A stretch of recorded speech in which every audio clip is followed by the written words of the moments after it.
এখন আমরা অনেকেই ভুল করি, অনেক টেকনিশিয়ানও কাস্টমারকে যে ভুল বুঝায়, ভাই আপনি ইনভার্টার কেন নেবেন, ইনভার্টার নিলে তো আপনার এটা তো আপনি বাসায় চালাবেন 2 ঘন্টা চালাবেন, 2 ঘন্টায় তো লাভ হবে না, আপনি যখন 20 ঘন্টা চালাবেন তখন না ইনভার্টারের সুবিধা। যেমন আমাদের বলাটা, আপনার বলাটা অন্যায় না, কিন্তু না জানাটা অন্যায়। আপনাকে ইনভার্টার এসিটা কি করে, ইনভার্টার এসিটা যখন চালু হয় নন ইনভার্টারের মতোই কিন্তু সে সর্বোচ্চ ইলেকট্রিসিটি নিয়ে চালু করলো। লাইক ধরেন 1.5 টন এসি 1800 হচ্ছে ওয়াট টেম্পারেচার নিয়ে সে চালু করতেছে।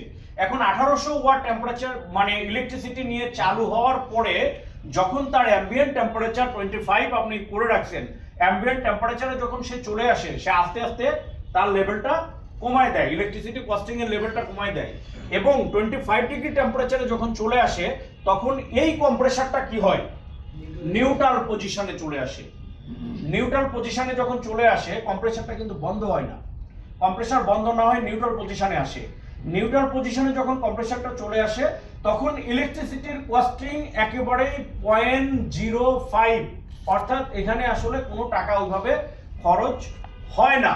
তবে এই যে 25 ডিগ্রি থেকে 1 ডিগ্রি টেম্পারেচার যখন আপ হলো, নন ইনভার্টারের ধর্ম হচ্ছে আবার 1800 ওয়াট ইলেকট্রিসিটি নিয়ে সে চালু করবে, কিন্তু ইনভার্টার এসি যেটা করবে, যেহেতু সে রানিং অবস্থায় আছে, সে কিন্তু বন্ধ হয়নি, যার কারণে সে 1 ডিগ্রি টেম্পারেচার অ্যাচিভ করার জন্য যতটুকু পরিমাণ ইলেকট্রিসিটি লাগে ঠিক ততটুকু সেই ইলেকট্রিসিটি গ্রহণ করবে। এভাবে করে 60-70% পর্যন্ত ইলেকট্রিসিটি সেভিং করে হচ্ছে inverter AC. Clear? Yes, sir.